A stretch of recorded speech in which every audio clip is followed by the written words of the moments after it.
What's going on, everybody? Today, we're going to be talking about Grandia 2 for the Sega Dreamcast. And this game was released in 2000, developed by Game Arts, published by Ubisoft, and this is one of the few RPGs on the Dreamcast, so it really makes it stand out if you're a fan of that genre. Now, in Grandia 2, you take the role of Ryudo, who's a geohound, which, in layman terms, he's a mercenary. He accepts jobs for money. And a job he accepts in the beginning of this game is pretty much what draws you into this epic adventure. See, the job he accepts is to escort a songstress to a nearby church in another town. However, due to things not really working out, you're basically drawn into the battle of good versus evil, and you face what in terms is basically the devil at the end of the game, whose name is Valimar in this game. And I'm not going to really get too much into the story without giving spoilers away, but pretty much the story is very immersive. This was about a 30-hour game for me. I played it over the course of a week. I enjoyed every little bit of it.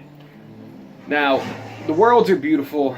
The game graphically still holds up, and I was playing this through VGA on my Dreamcast, so 480p. The worlds were beautiful, colorful, the textures were nice and smooth, and I couldn't be more impressed with how well this game still plays today. I'm not one to ever think Ubisoft published RPGs minus the Evolution series. Correct me if I'm wrong. However, this game also oddly reminded me of the Breath of Fire series by Capcom. I don't really know why, but it did. Now, you may think this is a 2-disc game. It's not. The second disc in here that they packed in was the soundtrack, which is an awesome gesture for them to throw that in, because the music in this game is beautiful.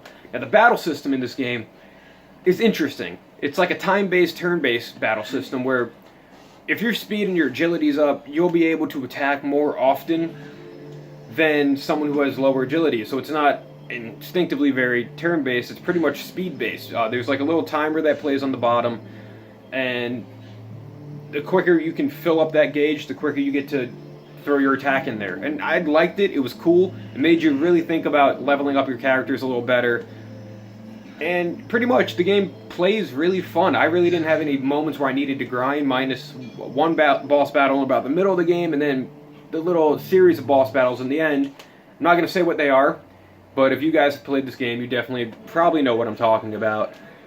Now, do I recommend this game for someone first getting into RPGs?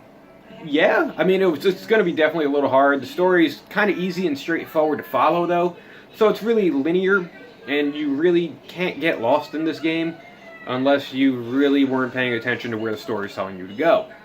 The music in this game is beautiful, the artwork is beautiful, the game itself is very immersive. You really get to feel for each of the characters that join your party throughout the game, because each of them have their own story, and they'll leave or rejoin your party at different points in the game, and it definitely adds depth to that story. The game also has these FMV video scenes, which aren't that good holding up today. Like, they're cool, but FMV was like the late 90s, early 2000s, before things were more done within the graphic engine.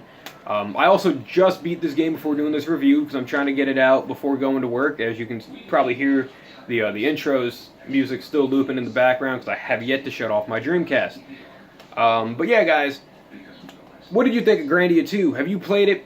Do you think it's one of the definitive RPGs on the Dreamcast, even though there's probably only like 4 of them? What are your favorite RPGs? What did you think of this game? Did you like it? Did you dislike it? Leave that all in the comment section below. As always, Grandia 2 for the Sega Dreamcast. Definitely go pick this one up. You can get it for a decent price. I picked it up for about $22 on eBay. So it's not really that expensive, but it's definitely going to be a game you're going to enjoy, guys.